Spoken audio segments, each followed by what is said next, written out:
Agora acho que ela gravar. vai começar. Ok, perfeito. Tá? Então, vamos lá. Todos podem... Vocês estão vendo agora a apresentação? Sim. Tá bom. Então, a ideia... A Nadia pediu para que a gente falasse um pouquinho sobre vacinação de crianças, né?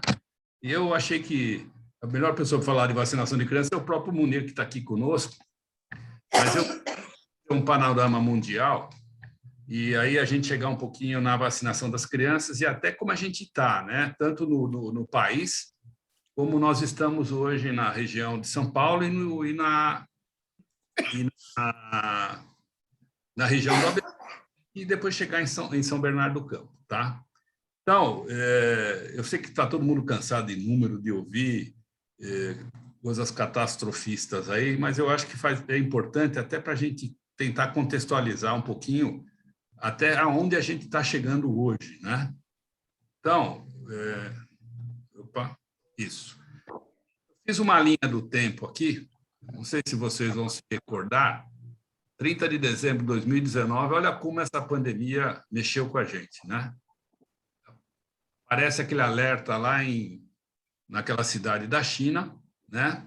E em menos de 9 dias foi identificado o causador aí, que era o vírus que eles denominaram na época de Covid, né? Covid-19, e depois virou SARS-CoV, né? E aí o que importante a gente ter em mente, você vê, isso aqui ficamos um ano naquele sofrimento. Final de 2020, em março, foi a primeira morte no Brasil, março de 2020, e começaram os ensaios em abril de 2020 das vacinas, e nós tivemos a primeira vacina aqui no Brasil, o Reino Unido aprovou em dezembro de 2020 a primeira vacina, né?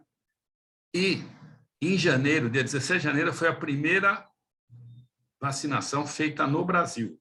Tá? Então, já temos 1 ano e 2 meses que nós estamos vacinando, né? Um pouquinho só. Aí, vacinamos, inicialmente, vocês vão se recordar, nós tínhamos a Coronavac, deu toda essa polêmica que nós acompanhamos também. E tem um ponto que marcou para mim, que foi muito importante, foi em dezembro de 2021, né? No dia 12 de novembro foi pedido a inclusão da Pfizer para a Anvisa. Em dezembro de 2021 foi autorizado pela Anvisa o uso emergencial da vacina da Pfizer, né? E aí vocês vão se recordar toda aquela briga com o Ministério, aprova, não aprova, consulta pública. Eu nunca tinha visto falar em consulta pública para vacina. E aí o Ministério fez uma consulta pública, fez tudo o que ele pôde para atrasar, na minha opinião. E em 14 de janeiro, no mesmo dia que ele liberou, nós começamos a vacinar em São Paulo. Tá? E agora estamos vacinando e logo em seguida, inicialmente foi aprovado só a Pfizer, depois de um tempo foi aprovado a Coronavac para crianças também, né? A Pfizer ela vem com uma dose reduzida, a Coronavac é a mesma dose que é aplicada em adultos. Então, aqui é mais para dar uma ideia da linha do tempo, para a gente se recordar. Esse material deve ficar, vai ficar gravado, quem quiser depois fica à disposição. Tá?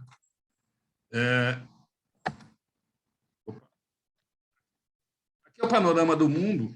Eu estava fazendo umas contas aqui. Aproximadamente, o mundo hoje tem 8 bilhões de pessoas, né?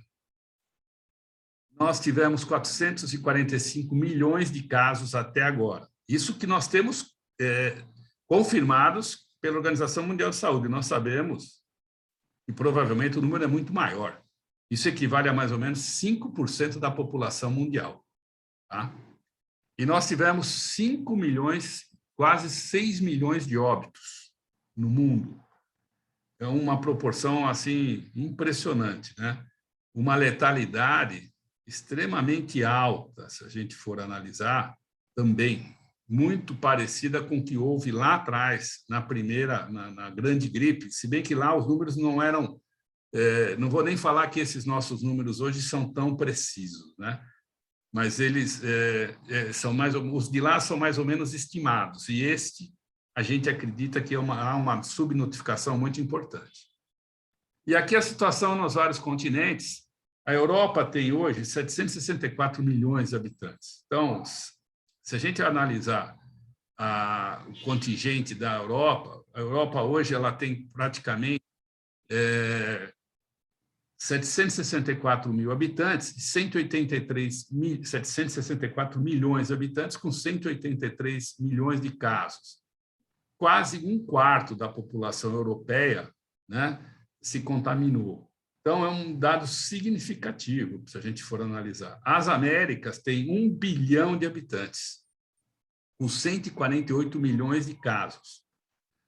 Aí vem os outros números que a gente... Sudeste da Ásia, 56 milhões de casos. Se alguém acreditar nesse número, né, é uma coisa, na minha opinião, inacreditável, porque não é possível que na Ásia, onde foi eclodir o problema, a gente tenha tão poucos números, tá? E por aí afora, né? O panorama no Brasil, nós temos hoje 29 milhões de casos confirmados. Se nós pegarmos a nossa população, que é de 220 milhões mais ou menos, nós estamos com 15% de positividade. E nós também sabemos muito bem que existe uma subnotificação de casos.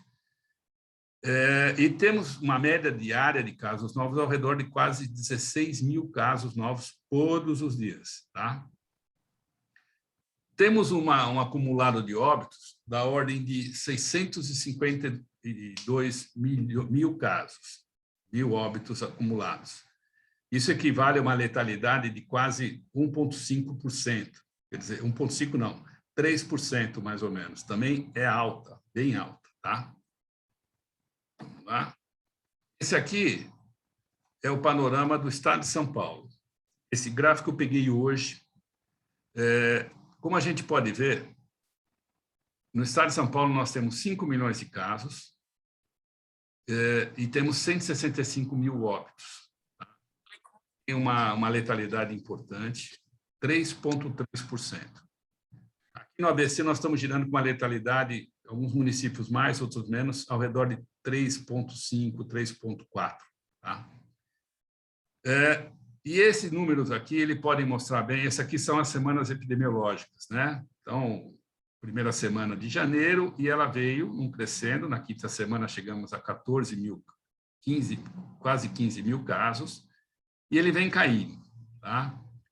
Hoje a gente teve uma discussão no comitê, a gente acredita que esses números, essa queda de 42%, seja uma subnotificação em função do carnaval. Tá? Por isso, um lembrete aqui, não se assuste, nos próximos dias a gente tiver um grande aumento de casos. Por quê? Devido à subnotificação que deve ter ocorrido, não vamos nos esquecer, segunda e terça-feira, praticamente nos finais de semana, ninguém notifica nada ou notifica muito pouco. Pode ser que esses números não sejam reais. Tá? A gente estava acreditando que viria nessa queda de ao redor de 10%, mais ou menos, por semana. Então, não se assustem se aparecer um aumento de casos aí, que isso não pode ser que não seja real. As internações, hoje no estado de São Paulo, é o número mais fidedigno que nós temos. Por quê? Hoje, todos os hospitais são obrigados, diariamente, 2 vezes por dia, existe um censo Covid, os hospitais são obrigados a noticiar o número de pacientes internados, de manhã e à tarde. Pacientes em enfermaria e em UTI. Este é o número mais correto que a gente tem. Por isso que a gente vê que é uma queda, ela vem praticamente proporcional à queda, vem caindo, ainda bem. Mas nós temos uma média diária ainda de 350 internações todos os dias, aqui indistintamente entre UTI e enfermaria. Tá? Os óbitos, a mesma coisa, nós estamos tendo uma queda, mas, de novo, pode ser que a gente tenha um acréscimo esses dias em função da não notificação na semana passada, tá bom? Mas vem caindo bem. Como o Vanderlei acabou de dizer para nós, o Mário Covas hoje diminuiu bastante. Nós chegamos a ter em São Bernardo quase 1.000 leitos destinados só ao Covid. Hoje eu estou com mais ou menos 100 leitos só, e mesmo assim com uma taxa de ocupação muito baixa. Tá? Esses números de internações, aqui são leitos públicos e privados, é considerado tudo aí, viu? E aqui é a evolução de pacientes internados no estado de São Paulo em UTI. Nós chegamos a ter em São Paulo 10.000 pacientes internados no ano passado. Tá? Nós iniciamos 21 de fevereiro com 2.500 e estamos hoje com 1.573 pacientes internados em UTI ainda, né? Uma queda diária ao redor de 3,5%. Por isso que eu falo, o pessoal fala, não, está diminuindo, mas ainda a gente tem gente internada, tá? E não é um número pequeno. Tudo bem, não é o que nós já tivemos o ano passado no pico da ômega, né? Hoje nós estamos com um pico bem mais baixo, né? E ela vem decrescendo, como nós podemos ver aqui. E essa queda, a gente está vendo que ela é consistente, né? Não é aquilo que aconteceu das outras vezes, caía, subia, tá? E aqui é o número de pacientes internados em enfermaria. Nós temos 2.118 pacientes hoje, uma queda diária ao redor de 4% no número de internações. Okay? E esse aqui é os óbitos por faixa etária. Esse aqui foi aquele pico, olha, nós podemos ver, aqui foi janeiro de 2021, e aqui são as várias faixas etárias, tá? Janeiro de 21, nós tínhamos o maior número de incidência de óbitos ao redor de 60 a 69 anos. Esse aqui são números absolutos, viu, pessoal? Essa outra cor aqui é 70 a 79, e aqui, esta aqui, que é 80 a 89, que é essa mais escura aqui, tá? E este é o pico deste ano, agora de janeiro até fevereiro agora. Então, nós tivemos este pico em janeiro, só que proporcionalmente, não foi colocado aqui, proporcionalmente, por 100 mil habitantes, apesar dos números aqui parecerem baixos, o pessoal com mais de 80, 89 foram os que mais faleceram este ano. Tá? Aqui não, aqui foi outra faixa etária. Apesar da vacina, com a vacina e tudo isso, né? E o que nós discutimos ainda há pouco também, apesar disto, são pessoas que, a maioria dos que morreram, eles não tinham um esquema vacinal completo, ele tinha um esquema vacinal incompleto. Ou tinha uma dose, ou tinha 2 doses, não tinha dose de reforço, ou não tinha nenhuma dose. Tá? Aqui é o panorama do ABC. Né? Então, são os vários municípios. Hoje, nós já tivemos no ABC 334 mil casos. O ABC está girando a população ao redor de 3 milhões de habitantes. Então, 10% da nossa população se contaminou. São Bernardo, posso falar com mais propriedade, nós temos 840 mil habitantes. Nós tivemos 122 mil casos. Isso está girando ao redor de 15%. Tá? E por aí afora. E se nós pegarmos agora o número de óbitos, em cima do número de casos, o município hoje que a gente tem a maior letalidade no ABC é São Caetano, né? 1 para 26 mil é significativo também. E por quê? Né? São Caetano, todos sabemos, perdeu muita gente no ano passado, é a população mais idosa do ABC. Tá? E aí depois vem reduzindo em função dos outros municípios. Então, isso aqui é o panorama do ABC. O número de doses aplicadas, né? O ABC hoje aplicou 5.700.000 doses, mais ou menos. E aqui eu trouxe também, para vocês conhecerem, a ocupação dos leitos de UTI. Né? Então, esses números ainda em alguns lugares estão elevados, porque muitas cidades reduziram os leitos. A hora que a gente fala em taxa de ocupação da cidade, você fala tanto leito público e privado. Os hospitais privados ele têm uma capacidade de movimentação de leito muito maior que o público. Os hospitais privados reduziram bastante os leitos de UTI, os leitos em geral para a Covid. Por isso que a gente acaba tendo essa proporção alta aí. Tá? Se nós formos ver, por exemplo, vamos olhar Mauá, que é o típico exemplo aqui, ó. Taxa de ocupação de 90% nas UTIs e 90% de leitos de enfermaria. Em parte foi pela redução dos leitos dos hospitais privados, perdão, e Mauá tem um hospital só, uma UTI que não é grande, por isso essa taxa de ocupação significativa. Tá? Os municípios maiores que a gente pode ver, olha, São Caetano hoje tem 10% de ocupação de UTI e 13% de enfermaria. Santo André, 43% de ocupação de UTI e 27%. E como nós já vimos também, aquele movimento que foram sendo reduzidos os leitos, por isso que a gente acaba tendo isso. Mas se a gente for olhar em números absolutos, como eu mostrei lá atrás, os números são muito baixos, tá? E aqui a taxa de ocupação por região, né? A capital hoje, ela tem uma ocupação de UTI de 64%, ela tem hoje 14 leitos de UTI para cada 100 mil habitantes. O Grande ABC tem uma taxa de ocupação, aqui é média, tá? De 40% e 18%, 18 leitos para cada 100 mil habitantes. Então, aqui no ABC, até 33%, 34%, 34 leitos para cada 100 mil. Então, nós já reduzimos muito. Isso eu trouxe mais para mostrar. E essas regiões aqui é a Grande São Paulo. A região sudoeste é a região ali de baixo, perto de Tapicerica da Serra, e aí por diante. Então, são as várias regiões da Grande São Paulo. Essa é a situação que se encontra a região da Grande São Paulo com seus 39 municípios. Tá? E aqui nós entramos especificamente agora no tema. Então, eu só trouxe um breve resumo aí, que é a Coronavac, né, que é do Butantan, em parceria com a Sinopharma da China, né? Teve seu uso aprovado em 17 de janeiro. Ela tem, a orientação é 2 doses. O intervalo em pessoas de 18 anos ou mais é de 14 a 28 dias, e de 16 a 17 anos, intervalo de 28 dias. Tá? Crianças de 6 a 11 anos, a Anvisa não aprovou o uso a partir dos 5 anos. Esse intervalo de 28 dias para a segunda dose. E ela está autorizada a partir dos 6 anos, e ela não está autorizada também para imunossuprimidos, então, e ela é feita com vírus atenuado. É a vacina que nós, tradicionalmente, estamos acostumados a utilizar. Tá? Com todas as críticas ou não, né, foi uma vacina que, infelizmente, extremamente politizada, na minha opinião. Ela, bem ou mal, ela cumpriu o seu papel naquela fase inicial, e ainda vem cumprindo até hoje.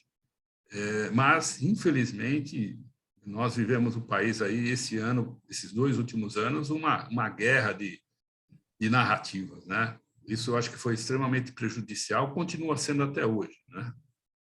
Aí temos a vacina Comirnaty, da Pfizer, né? Pfizer White, ela foi registrada em 23 de fevereiro, e ela também é 2 doses, e ela está autorizada com crianças de 5 anos em diante, tá? Intervalo de 8 semanas. E a de 12 a 17 também, intervalo de 8 semanas, é o mesmo intervalo. A diferença que, para crianças de 5 a 11 anos, até agora não está recomendada ainda a dose de reforço. Então, são só as 2 doses. A partir dos 12 anos, já tem a recomendação da dose de reforço. Aliás, perdão, a partir dos 18 anos, é recomendada a dose de reforço, tá? E ela é feita com RNA mensageiro. E aqui a briga toda, depois é só para a gente, depois o Munir pode ir. É aqui que eles discutem que essa vacina vai entrar no nosso DNA e vai mudar o DNA das pessoas, né? E vocês vão recordar, é uma brincadeira, mas que nós íamos todos virar jacaré, né? Eu até hoje tomei 2 Corona e tomei uma Pfizer. Eu não virei jacaré, até agora eu não vi ninguém que virou, mas nós tivemos essa briga toda nesses 2 anos aí. Tá? Tem a AstraZeneca, né, que ela foi a parceria lá com a Oxford e a Fiocruz. Ela foi registrada no Brasil em 12 de março. E hoje, a AstraZeneca, a Fiocruz, hoje ela consegue fazer, desde o IFA, né, e todo o procedimento dela é feita já no Brasil. Então, a gente consegue hoje ter uma vacina que ela 100% ela pode ser feita aqui no Brasil. E são 2 doses também, tá? Então, a segunda dose de 4 a 12 semanas, e aqui no Brasil autorizada a partir dos 18 anos. É o vetor adenovírus recombinante também, com toda a discussão que houve. E a Janssen, também a outra vacina, então nós temos 4 vacinas aprovadas no Brasil, ela foi aprovada em 31 de março, era para ser dose única, e a Janssen agora, no final do ano, já recomendou a dose de reforço. Ela não seria uma segunda dose, eles chamam de dose de reforço, que é o que nós temos usado com as outras vacinas, tá?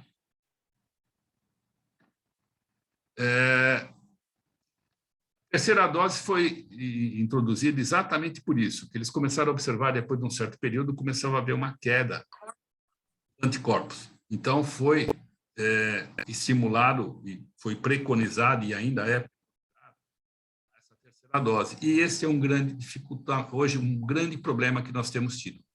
Muitas pessoas estão com 2 doses, e a hora que a gente for olhar a cobertura da terceira dose, ela é bem deficiente ainda. Nós estamos tendo bastante dificuldade com relação a isso, tá? E esses dados aqui demonstram que ela começa a ter uma queda da produção dos anticorpos, né? E por isso que a gente não, né? Os trabalhos todos recomendam, porque você tem aquele buster, que a gente chama, né? Aquele tiro, e ela dá um estímulo bastante forte na nossa produção de anticorpos e na nossa defesa, tá? Então, o que eu já falei para vocês, que essa dose adicional, 12 a 17 imunossuprimidos e gestantes e puérperas aí também, tá bom? Hoje, até a gente pegou isso agora, acho que essa semana eu levantei isso aqui, nós temos ainda, além dessas vacinas que nós já sabemos aprovadas, e tem algumas outras, né? Tem a Sputnik, que a Anvisa não autorizou no Brasil, e tem outras vacinas de estudo. Hoje nós temos 147 vacinas em desenvolvimento clínico, e tem 195 em desenvolvimento pré-clínico, tá? Então, nós temos, olha, de fase 1, nós temos 48 vacinas, fase 1 para 2, 31, fase 2, 11 vacinas, 2 para 3, 13, e fase 3, 32, e fase 4, 10 vacinas. Então, o mundo logo, logo vai ser inundado de vacinas aí. E o grande pergunta hoje é a Ômicron, né? Essas vacinas vão pegar a Ômicron? Essa é a grande questão hoje, que está sendo... A Pfizer tem anunciado que já está estudando fazer alguma coisa mais para que pegue a Ômicron, né? O que nós vimos pelos números ali atrás, que vocês viram, eu acredito a vacinas, a gente não ter tido uma letalidade tão grande com a Ômicron, né? Vocês viram que a contaminação é tremenda, ela praticamente subiu em linha reta, como está caindo em linha reta. Tivemos óbitos, mas não foi o número como nós tivemos lá atrás, quando nós tivemos a variante Ômicron. Tá? E aqui vai ficar, para quem quiser depois, tem todas as vacinas aí. Eu pus aqui mais para título de ilustração, tá? Eu não queria, porque senão eu acho que o Munir pode falar com muito mais propriedade sobre cada uma delas. Eu não vou entrar nessa seara, não, tá? Então, está em cada fase onde cada uma está, o modelo dela, qual a plataforma, as fábricas que estão testando, né? Inclusive, nós temos aqui no Brasil a Butanvac, o Butantan está fazendo em parceria com a Johns Hopkins, lá nos Estados Unidos, que é uma outra vacina que está em estudo. Essa vacina seria uma outra vacina totalmente nacional, né? Totalmente nacional, não, ela usa do pessoal de lá, mas ela vai ser produzida inteiramente aqui. E a grande vantagem, né? Ela não tem custo. Todas essas outras, não tem custo a tecnologia, né? Porque Pfizer, Corona, Janssen, todas, o Brasil paga e paga caro, não paga barato por essas vacinas, não. O Brasil tem gasto bilhões de reais em vacinação, tá? E aqui são as outras, tá? E agora crianças, né? Por que a gente acabou, e foi recomendado, né, nesse artigo da revista de epidemiologia, né? Apesar do menor impacto, elas representam de 1 a 5% do total de casos confirmados. Predominantemente são formas clínicas leves, crianças e adolescentes, mas eles não estão isentos de ocorrências mais graves, como os SRAGs, né, a síndrome respiratória aguda grave, e aquela síndrome inflamatória multissistêmica pediátrica. Nós tivemos 2 casos em São Bernardo da síndrome sistêmica pediátrica, né, inflamatória pediátrica, tá? Então, e as 2 crianças vieram ao óbito lá. Aliás, vieram 3 casos, nós tivemos, 2 vieram ao óbito, tá? E tem a história da Covid longa, que vocês estão acompanhando também, que é aqueles casos que o caso fica, ele vai se alongando bastante. Nós temos feito tarefas, nós temos cobrado o Ministério, nós estamos tentando implantar um serviço de atendimento ao pós-Covid, tá? Aproximadamente 80% das pessoas que tiveram Covid, em todos os níveis, tanto o nível mais leve quanto mais grave, vai ter algum tipo de sequela. E a ideia que nós queríamos, o Ministério ele autorizou os serviços públicos a terem os serviços de atendimento ao Covid. E a ideia que nós estamos preconizando junto ao Ministério é que ele mantenha esses centros e no pós-Covid com os mesmos recursos. E a ideia a gente mudaria. Hoje esses centros Covid têm médico, técnico de enfermagem, enfermeiros e tal. A ideia é que esse centro depois você acoplasse fisioterapeuta, terapeuta ocupacional e pessoas, enfim, a fim de reabilitar as pessoas, tá? Como nós vimos, tem muita gente que acaba com déficit cognitivo importante. Eu vi algumas gestantes, não sei, eu sei que tem alguns ginecologistas aí, não sei se acompanharam gestantes com Covid. A perda de memória é impressionante, né? Foi impressionante nos casos que a gente acompanhou. Queda de cabelo e uma série de coisas que acaba ficando. E a ideia é que a gente consiga depois acompanhar essas pessoas, tá? Então, as crianças nesse sentido, e aí foi a ideia de começar a vacinação, né? Que foi reduzindo as idades, como nós todos vimos, né? A própria OMS tem menos sintoma, eles confirmam isso, está público e é mundial, né?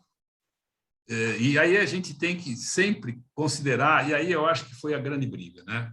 Benefícios e malefícios, eventualmente, né? E isso eu acho que foi uma das coisas que causou essa briga toda, tá? E toda essa campanha que nós tivemos no Brasil, essas fake news, essa coisa que eu acho que atrasou demais a doença. Eu acho que a gente poderia ter saído dessa pandemia. Eu sei que é um problema mundial, mas nós poderíamos ter tido um resultado muito mais tranquilo se todas as autoridades tivessem consonância, tá? Não tivesse essa briga A com B, B com C e tal, tá? A faixa etária de 5 a 11 anos teve uma incidência de 30,7 casos para 100 mil habitantes, e uma letalidade de 4,9. É significativo, tá? Nos adolescentes, também, de 36 para 100 mil, e uma letalidade de 10%. E adulto jovem de 18 a 29 anos foi de 183 para 100 mil, e uma letalidade de 11%, também significativo, tá? E aí, em 2021, né, em setembro, por que imunizar as crianças? Esse impacto severo, né, na saúde física e mental. Tivemos mais de quase 2 milhões de crianças infectadas em 21, tá? E uma porcentagem significativa de hospitalizações e óbitos nessas faixas etárias. E o impacto na educação e desenvolvimento, né? Por isso, a ideia de ampliar. E sem contar o risco eles acabarem sendo portadores e acabar transmitindo isso para a população em geral, tá? E aqui, eu vou falar um pouquinho como é que está a cobertura vacinal no Brasil, né? Hoje o Brasil tem 381 milhões de doses aplicadas. Nossa população está girando ao redor de 220 milhões de pessoas, tá? Dessas, 170 milhões com a primeira dose, e ainda temos, vocês estão vendo, nós temos um contingente significativo ainda que não se vacinou, tá? Isso aqui são dados do Ministério da Saúde, tá? E a segunda dose, com 146 milhões de pessoas, essa é a dose única, que seria a Janssen, e a dose de reforço, olha a diferença 170 milhões, nós só temos 57 milhões de pessoas com a terceira dose. Isso tem nos preocupado muito, tem deixado a gente de cabelo em pé. Nós, da saúde pública, estamos correndo atrás. Tudo que vocês possam imaginar, a gente tem tentado fazer para que essas pessoas venham. Publicidade, nós estamos mandando agente comunitário de saúde em casa, estamos ligando, e é impressionante, as pessoas não estão indo se vacinar. E agora, com essa flexibilização toda que aconteceu, agora muito menos ainda as pessoas estão se vacinando, tá? E aqui eu trouxe mais ou menos uma cobertura mundial, e aqui são os casos, né? Isso aqui foi ordenado em número de casos. Então, em primeiro lugar, Estados Unidos, ele tem uma cobertura hoje ao redor de 63 para 100 mil habitantes, tá? E o Brasil, ele está com 69 para 100 mil habitantes. Então, são números importantes também. Aí está mais até a título de curiosidade para vocês. Depois, quem quiser também pode dar uma olhada aí, tá? E essa aqui é a situação do estado de São Paulo, né? O estado de São Paulo hoje já aplicou 101 milhões de doses. Nós temos em São Paulo 44 milhões de habitantes. Então, 41 milhões de habitantes de São Paulo já tomaram a vacina. Se nós excluirmos as crianças de 0 a 4 anos, esta cobertura que a gente tem, tá? 98% das pessoas em São Paulo, essa aqui é a cobertura da primeira dose, tá?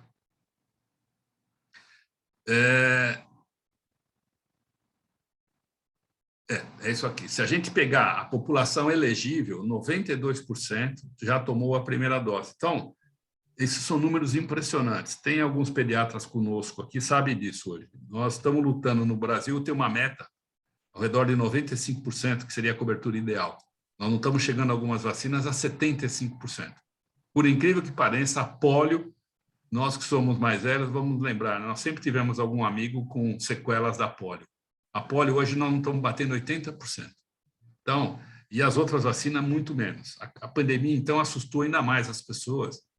Isso é preocupante demais. Então, nós temos que fazer um trabalho muito forte nesse sentido, tá?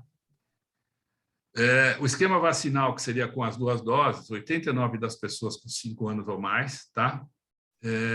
E da população em geral, 83%. Então, 98% da população de São Paulo tem esquema vacinal completo dos elegíveis e 89% com a vacinação, desculpa, uma dose, 98%, com 2 doses, e aqui a vacinação em crianças. Nós temos hoje 3.563.000 crianças vacinadas, tá? Isso aqui é o número de doses aplicadas, perdão. 70% de 5 a 11 anos já tomou a primeira dose. E 18% apenas tomaram a segunda dose. Quem tomou a corona, quem tomou a corona já está na fase de tomar a segunda dose. Quem tomou a Pfizer ainda não. Por isso que a gente já tem uma defasagem importante. Mas a procura pela segunda dose está muito baixa. Nós estamos fazendo um trabalho com as escolas, nós estamos encaminhando alguns questionários, pedindo para que os pais autorizem e falem, né, se a criança tomou a vacina, qual tomou. Nós estamos indo às escolas também tentar conseguir tirar esse gap que está tendo aí, essa diferença, porque é importante que elas tomem a segunda dose. Nós sabemos que uma dose só tem uma proteção importante de crianças, mas ela não é uma proteção ideal. O ideal é que ela tome a segunda dose, e esses números são muito baixos ainda, no nosso ver. Nós fizemos a semana passada, lá em São Bernardo, pedimos para os pais, né? Foi inacreditável. Nós recebemos 2.000 crianças que não tinham tomado nenhuma dose. E já estávamos praticamente há um mês vacinando. Então, eu não sei o que está acontecendo.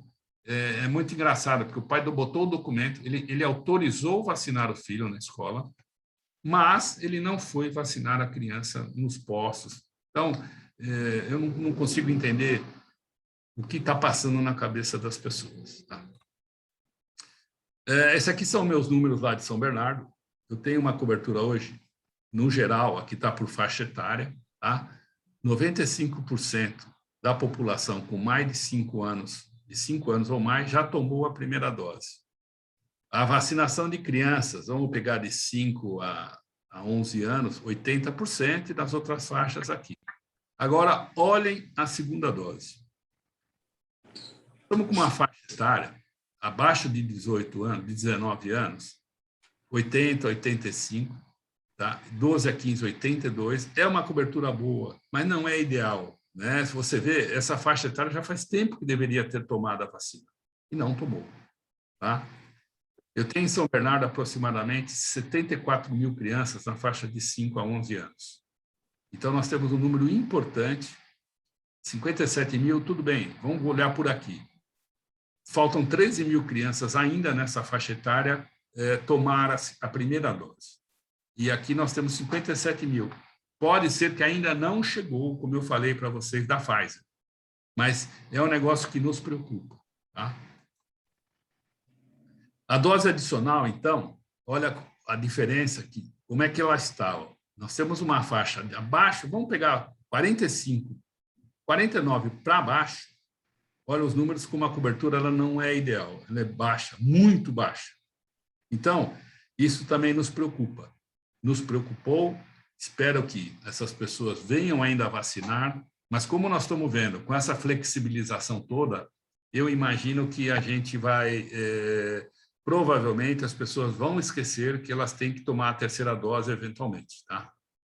E aqui, por faixa etária, como é que está as doses aí, né? Eu botei pela idade, aqui está mais ou menos na sequência, a idade, eu peguei mais ou menos o número da primeira dose. Vocês estão vendo? Com 10 anos, 8.405 crianças tomaram a primeira dose e 2.500 a segunda ainda, tá?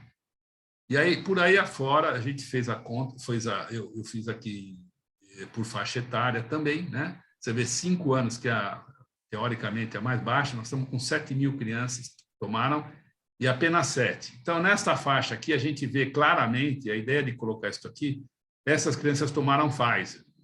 Então, porque ainda não chegou, esse número aqui, ela vai chegar logo, tá? E o que nós temos aplicados em São Bernardo? Se vocês recordarem, eu falei, eu tenho 840 mil habitantes, 727 mil já tomaram a D1, 648 mil a D2, dose única 21 mil, D3 403 mil, e nós já aplicamos 1.801.000 doses. Quase, se a gente for analisar o número cru, nós praticamente já aplicamos quase o dobro do número de doses da população de São Bernardo.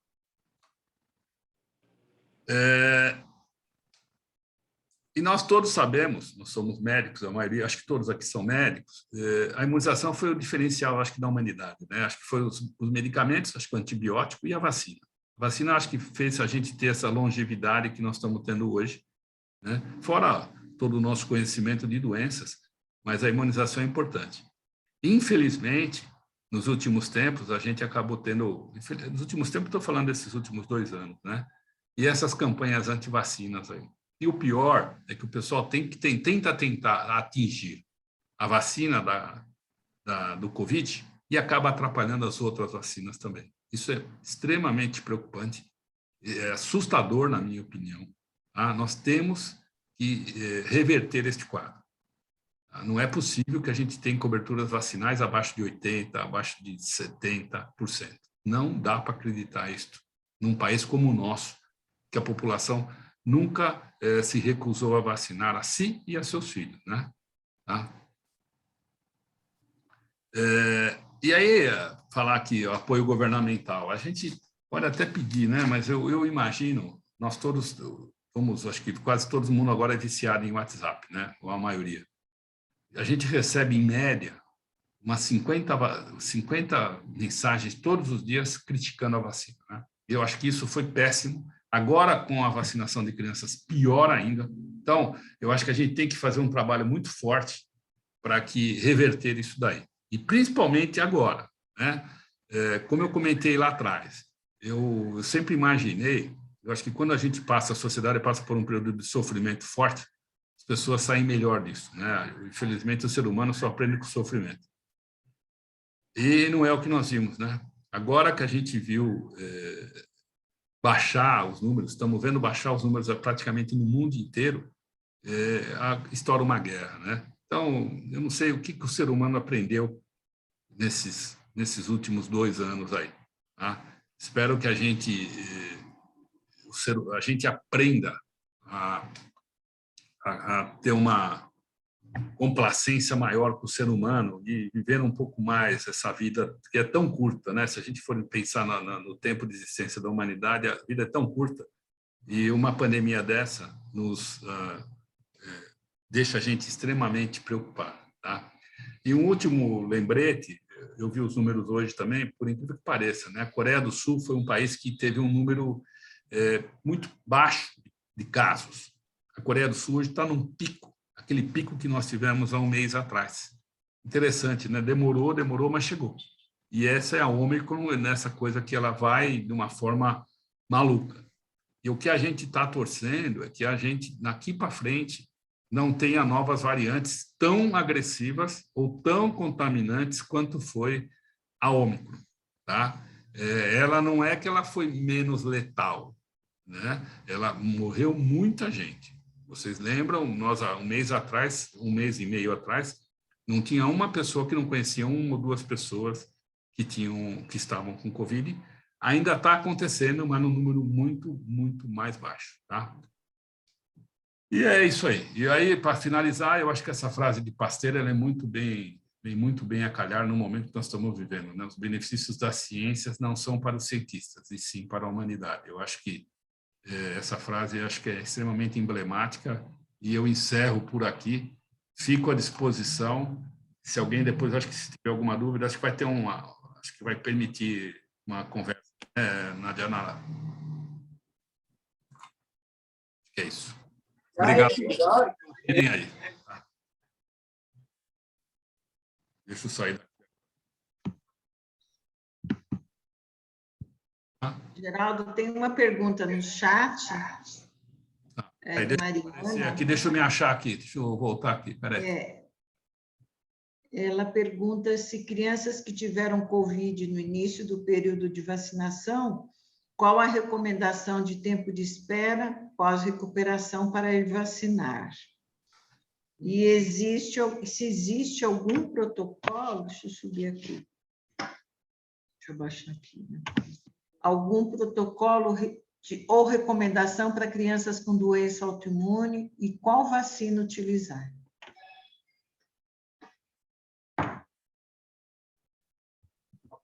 Posso responder? Eu posso passar a bola para o... Acho que o Munir vai comentar aqui, então... eu acho que aí deixar o Munir fazer os comentários e alguma coisa... Tem muito mais propriedade aí. A gente joga para você, tá? Obrigado. Primeiro, agradecer aí o convite da Nadia Nara, sempre atuante aí nas atualizações médicas, né? É um prazer muito grande aí estar comentando a aula do meu amigo Geraldo, colega de faculdade, colega de carona, colega de viagem na faculdade, colega de viagem pós-faculdade, muito amigo, e que está fazendo um trabalho excelente lá em São Bernardo do Campo. Bom, para responder primeiro a pergunta aí da colega, quando uma criança tem Covid, ela precisa ter um intervalo de 30 dias para ser vacinada. E a outra pergunta eu perdi, eu não sei, pode repetir? Se tem algum protocolo específico para imunossuprimido, Munir? Não. Existe algum protocolo de recomendação? Para imunossuprimido, criança imunossuprimido não deve tomar a vacina Coronavac. Porque a Coronavac, a resposta dela é mais baixa do que a resposta com a Pfizer. Então, se a criança já é imunossuprimida, ela deve evitar tomar a vacina Coronavac, tomar só a vacina da Pfizer, desde que, obviamente, ela seja maior do que 5 anos.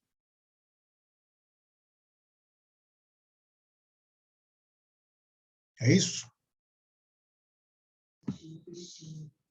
Agora, nós gostaríamos que o nosso colega Munir fizesse as suas considerações sobre se tem alguma coisa que ele quer comentar, se ele tem alguma experiência com criança que tenha tido Covid.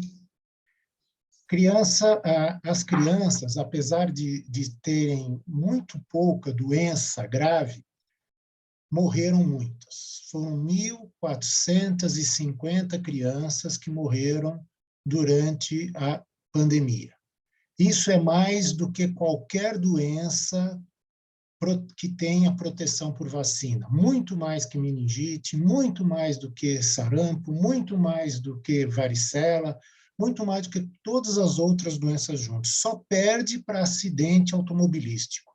Então, são 1.500 crianças que morreram por uma doença, teoricamente, que pode ter proteção. Por isso que é muito importante a vacinação de todas elas.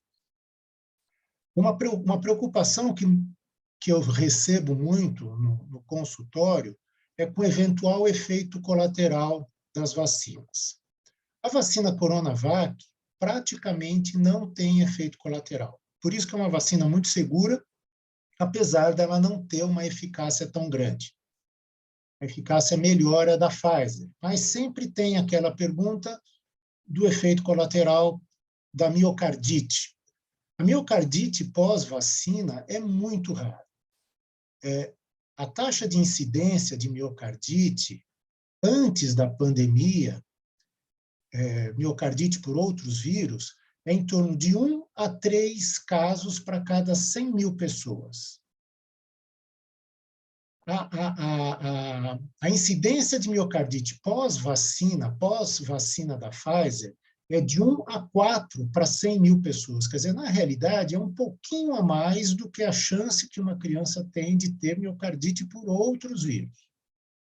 Em compensação, se ela tiver COVID, ela vai ter 35 a 36 vezes maior a chance de ter miocardite. Portanto, essa preocupação que a mídia, principalmente a mídia anti-vacina, coloca de casos de pessoas, de crianças, principalmente menores de 20 anos, que é a que tem a maior incidência dessa miocardite, pós-vacina da Pfizer, e joga-se isso na internet, né, como um efeito colateral muito frequente. Não, é um efeito colateral que é exatamente igual, ou talvez muito pouco a mais do que o que acontece normalmente antes da pandemia. E muitas vezes menor a chance de uma criança ter miocardite se ela tiver COVID. Obviamente que se ela tiver a síndrome inflamatória multissistêmica, isso aumenta muito, quase 1/3 das crianças que têm essa síndrome tem miocardite, e é a principal causa de morte dessas crianças. Portanto, a vacinação das crianças é fundamental. Lembrando que, como as crianças têm poucos sintomas, elas continuam transmitindo o vírus e levam o vírus para casa. Por isso é fundamental a vacinação dessas crianças. Um dado agora, recente, dessa semana, que deixou a gente um pouco preocupado, é que a vacina da Pfizer, da Coronavac, nós não temos esse estudo. Mas a vacina da Pfizer, a criança perde muito rapidamente o nível de anticorpos. E está se levando em consideração a diminuição da quantidade de dose. Quer dizer, a criança toma 1/3 da dose que uma criança maior do que 12 anos toma. Então, parece que essa dosagem vai ter que ser revista, já que a proteção ela diminui muito rapidamente. A criança, essa proteção que eu falo, é a proteção para a doença. Quer dizer, toda pessoa que toma vacina pode ter a doença. O que a gente não quer é que ocorra gravidade e mortalidade. Então, muito provavelmente, mais para frente, essa dose da Pfizer vai ter que ser revista, porque parece que 1/3 é uma dose pequena para essa faixa etária de 5 a 11 anos que está recebendo essa dose aí. No mais, o Geraldo mostrou que é a nossa grande preocupação. Hoje, nós estamos recebendo a notícia que, a partir de amanhã, está liberado máscaras nos ambientes abertos. Em relação às escolas, ainda não está definido. Nós também soubemos da notícia que, a partir de ontem, o Rio de Janeiro já liberou tudo, mas sem máscara em lugar fechado, lugar aberto, liberou total. E o Geraldo mostrou muito bem. Quer dizer, nós temos 20% da nossa população que não tomou nenhuma dose. Nós temos só 20% das crianças que tomaram a segunda dose. Quer dizer, nós temos muita gente suscetível ainda. Quer dizer, então, nós temos que ter cuidado. Nós temos ainda 400 mortes por dia. A gente deve lembrar que há 2 anos atrás, quando a gente tinha 10 mortes por dia, ficava todo mundo desesperado. Quando teve a primeira morte, parou o país, ficou todo mundo em casa, ninguém saiu para a rua. Agora a gente tem 400 mortes, as pessoas estão achando que está ótimo. Óbvio, melhorou muito, a situação epidemiológica hoje é muito melhor, a diminuição dos casos são visíveis, eu trabalho aí em hospitais, a gente está vendo essa diminuição importante do número de casos, ótimo. Acredito que a vacina participou muito fortemente nessa diminuição de casos, mas eu acho que ainda não é hora da gente fazer essa liberação que está se pretendendo.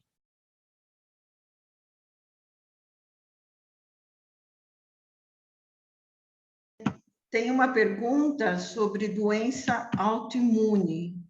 Por exemplo, se a doença for uma diabetes mellitus tipo 1, tem alguma recomendação especial para esses pacientes? Para criança não se faz a Coronavac.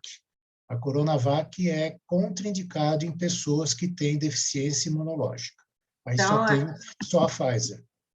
Então, em diabetes tipo 1, né? Diabetes, pode fazer a Pfizer. Faz a Pfizer, porque a resposta da Pfizer é melhor do que a resposta da Coronavac. Então, certo. Alguém mais tem alguma consideração, alguma pergunta a fazer para o doutor Geraldo ou para o doutor Munir? Nadianara, deixa eu acrescentar só uma coisa. A 4ª dose, ela está... Eu sei que é uma pergunta que ninguém fez, mas eu vou tentar pelo menos já clarear. A 4ª dose, praticamente, eles estão recomendando apenas para os imunossuprimidos, os transplantados, tá? Que é uma pergunta que sempre as pessoas ficam, e quando vem a 4ª dose? Quando vem a 4ª dose? Então, ele praticamente está restrito a esses casos, né? Não é... mas vai ser... Nós ainda não sabemos também que se teremos uma dose a mais este ano ou não, tá? Bem ou mal, o Ministério que recomenda as orientações para o país. Então, está tendo uma discussão forte em Brasília sobre isto, mas ainda não tem definição se vai haver vacinação anual ou não. Tá? Pelo que nós vimos com a queda dos anticorpos, provavelmente sim, mas não tem nada definido ainda. Tá? É porque tinha uma discussão sobre se idoso já ia tomar a 4ª dose, né? Alguns países do mundo... Tem um amigo meu que ele é diabético e que ele tem uma artrite reumatoide lá, toma methotrexate, e ele já tomou a 4ª dose. Sim, ele é imunossuprimido, Nádia, ele tem que tomar. O imunossuprimido, paciente portador de neoplasia, de AIDS, ele tem que tomar 4 doses. Tá. Agora, idoso, sem doença importante, por enquanto não tá liberado. Por exemplo, uma hipertensão, uma dislipemia, não chega a ser nenhuma recomendação para se tomar a 4ª dose, né? Mas para quem realmente tem uma doença autoimune, né? Tem um quadro mais grave. Então, tá bom. Vanderlei. Vanderlei, quer falar alguma coisa? Por favor, Vanderlei. Não. A gente tem acompanhado, principalmente em grupos médicos, doutor Munir, muita afirmação de que se trata de uma doença experimental. Eu não vou dar para o meu filho, principalmente... E eu estou fazendo essa pergunta justamente porque eu tenho acompanhado, principalmente na última discussão dos fake news, justamente em grupos de pediatras. Então, como o foco de hoje é em temas de pediatria, eu queria um comentário do Dr. Munir sobre o aspecto de que seria fase 3 de doença, de pesquisa, com relação às doenças que a gente está, das vacinas que a gente está utilizando. Essas vacinas todas, elas já estão muito bem estudadas. São milhões de doses que já são feitas no mundo inteiro, né? Com pouquíssimos efeitos colaterais. Você vai perguntar para mim, mas foram feitos todos os passos para se aprovar essa vacina? Não. A urgência fez com que ela pulasse alguns passos, mas elas são absolutamente seguras.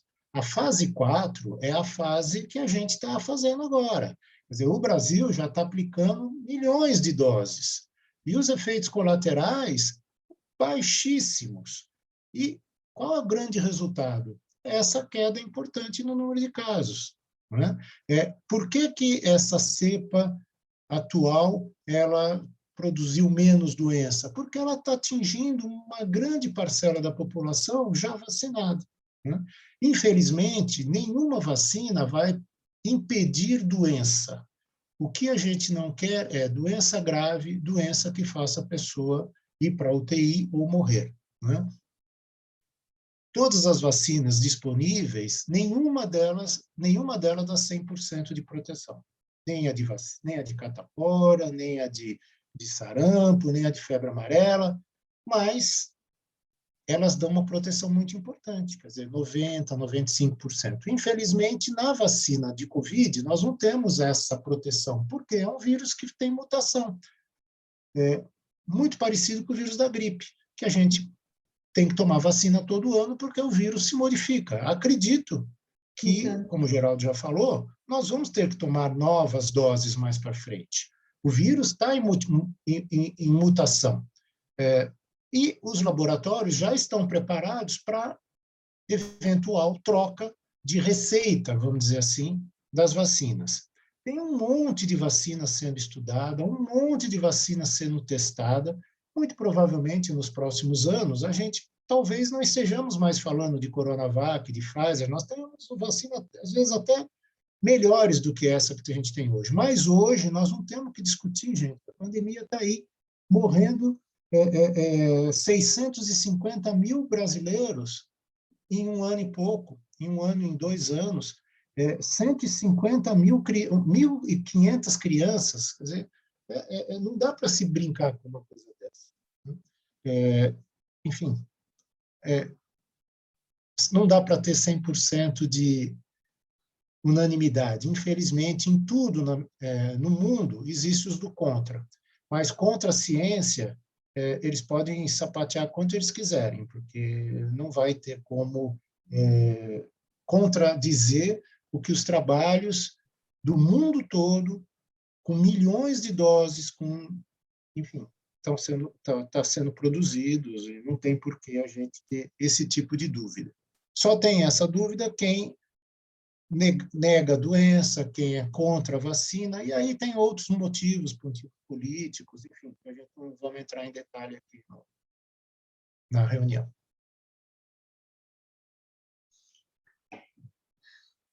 Muito bem. Eu acho assim, é o que temos para hoje, né? Então, nós temos que, temos para hoje. As vacinas que nós temos aí e bola para frente.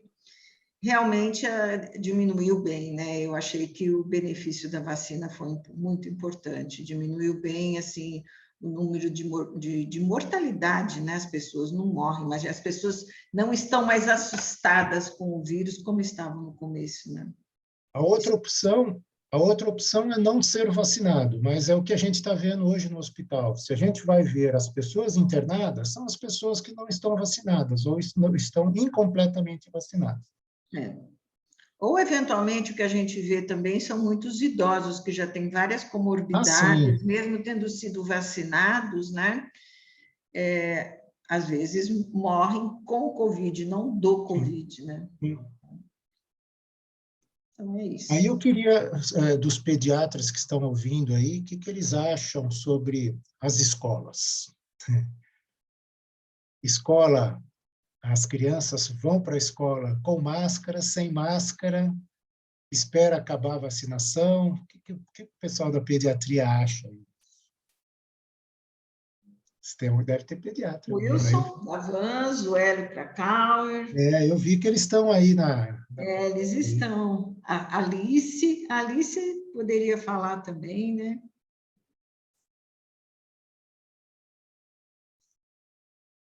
Alguém tem alguma visão? Hélio?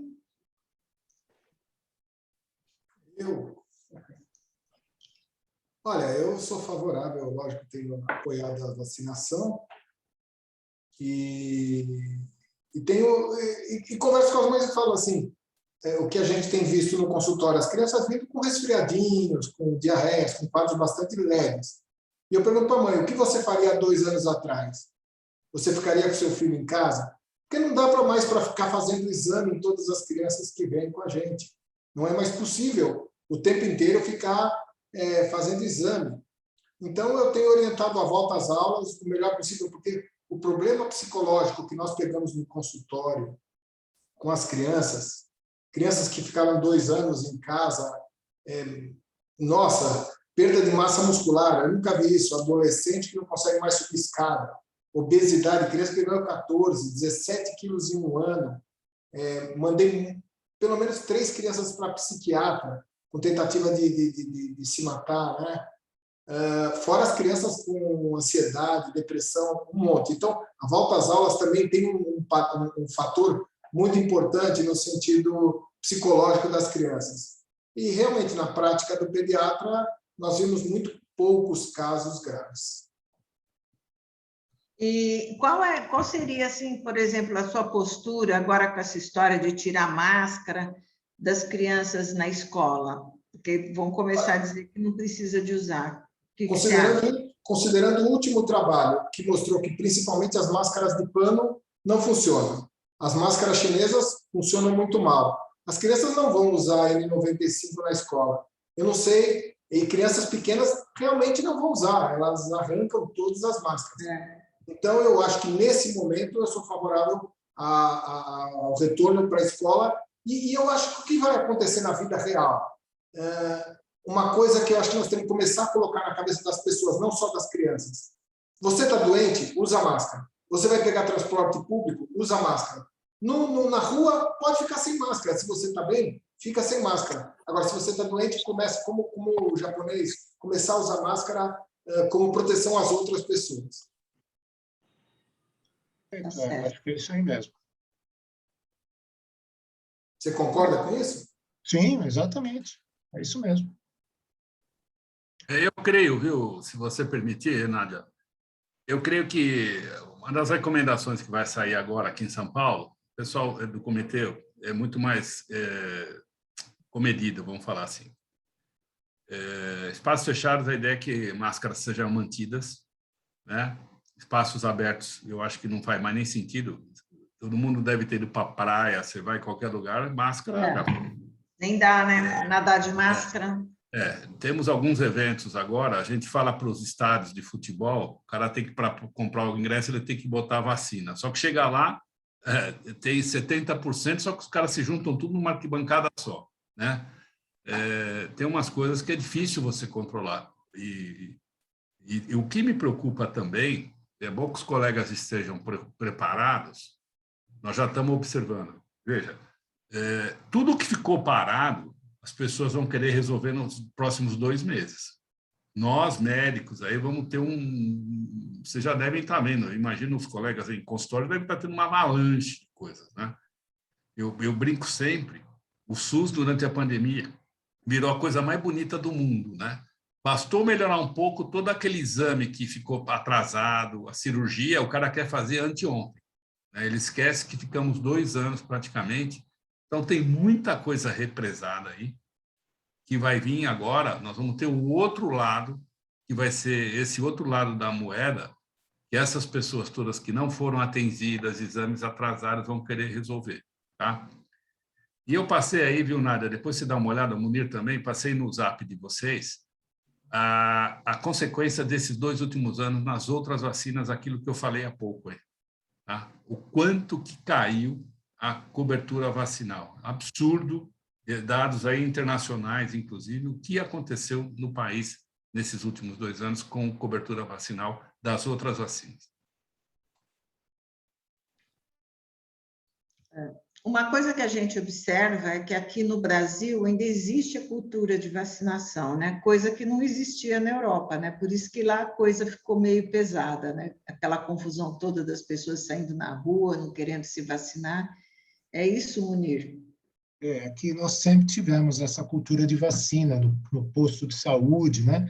Nos Estados Unidos não existe isso, né? Nos Estados Unidos as vacinas são feitas em farmácia, em consultório médico. Eles tiveram que montar os postos de vacinação, porque não existia isso, né? A vacina ela é particular, né? Nos Estados Unidos, por exemplo. E o Brasil não. O Brasil nós temos, eu sei que são milhares de postos de saúde que fazem vacina todos os dias e que infelizmente a gente está vendo carteirinhas de criança que está há 2 anos sem tomar nenhuma vacina. Ou tomou uma ou outra e tudo atrasado, tudo fora de ordem. Enfim, eu não sei o que isso vai levar. Quer dizer, eu sei o que vai levar. Muitas das doenças que são preveníveis, corre-se o risco de voltar. A poliomielite voltou na África.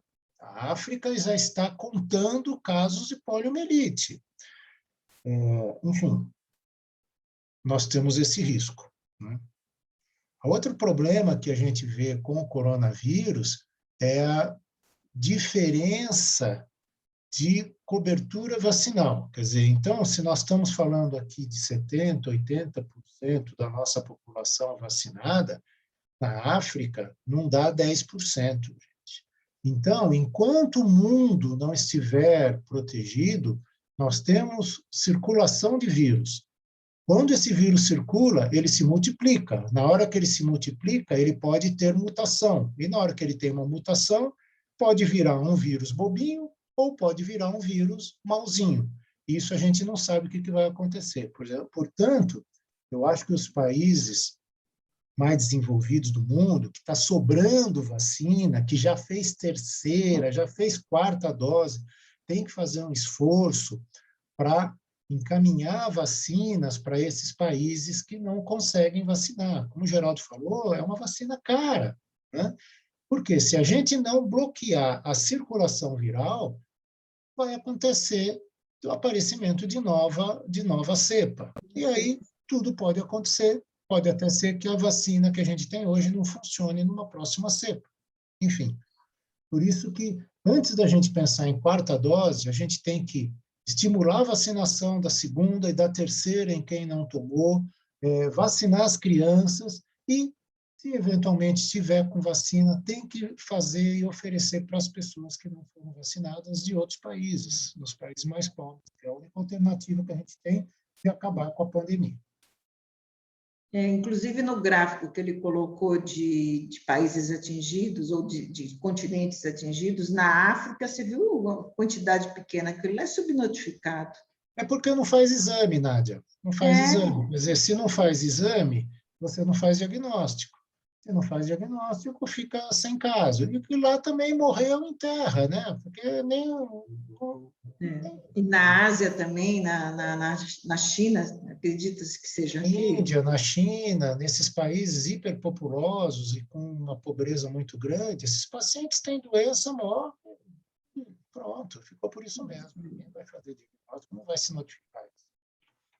Então, tá bom. Alguém tem alguma dúvida? Quer fazer alguma pergunta para o doutor Geraldo, para o doutor Munir? Fazer algum comentário? Newton? Não quero fazer pergunta, não. Já responderam tudo muito bem. Eu quero te agradecer, Nádia, e seu nome, parabenizar todas as mulheres, né? Hoje é o Dia das Mulheres. Parabéns às nossas colegas. Todas. Era só isso. Parabéns. E parabéns aos homens também. Newton, né? só se você cantar. Só se você cantar. Parceira deles. Parabéns, né? Eu vejo o homem como um parceiro. Parabéns a eles que nos fazem companhia, que nos ajudam, né? Então, boa noite a todos, muito obrigada a todos que ficaram até agora, tá? E o mês que vem, vamos ver se a gente faz alguma outra live. A gente está com a ideia de falar sobre osteoporose, né? Então, eu preciso de conversar com uma colega para ver se ela nos brinda com esse assunto, tá bom? Boa noite a todos. Boa noite. Pessoal, obrigado pelo convite aí, foi uma honra, viu? Tem alguma coisa aqui no chat? Boa noite. Parabéns a todos. Tchau, gente. Tchau. Parabéns a